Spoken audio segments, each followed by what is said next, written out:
How to add fade in and fade out effect on PowerDirector.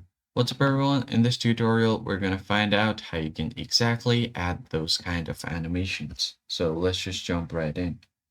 The very first thing you're going to have to do is open up your PowerDirector application.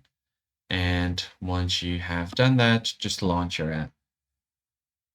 Now, all you have to do is create a new project. So tap on it and it will automatically open up your PowerDirector. All you have to do next is import a video. So once your editor is open, click on this tab to import a video. So I'm just going to go ahead and import this random video here. Once you've imported the video, go ahead and drag this to your timeline to start editing. Once the video is on timeline, you can see its preview up top here as well. Now, all you have to do is go to the transitions tab. So go ahead and click on the video, and once you've done that, find this transitions tab up top and then click on it.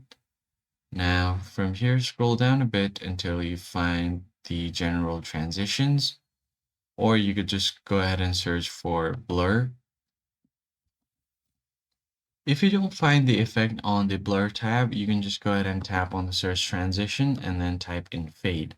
You'll get a different kind of fades here, so I'm just going to choose the first one. Go ahead and drag it and drop it to the video and adjust the length so that it fits the length of the video as well. So I'm just going to go ahead and simply drag the fade. Let me just move my cursor all the way to the start. And once you have done that, you could just tap in the fade effect and then adjust its size. So let's say if I wanted to work for first 10 seconds, I'm just going to choose this.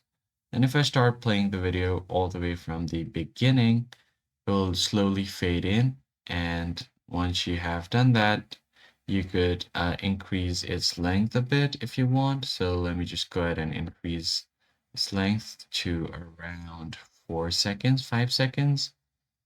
So it will take 4 to 5 seconds to simply start the video with the fade in effect. So let me just play this, and it's slowly going to start this like it. You can do the same thing for the fade out. So go ahead and choose the kind of effect you want to fade out with. So I'm just going to choose this one for fade out and then drag it to the end of the video. And if I just go ahead and click on the end, it's going to slowly fade out like that. So that's it for this video, guys. I hope it was helpful. I'll catch you guys on the next one.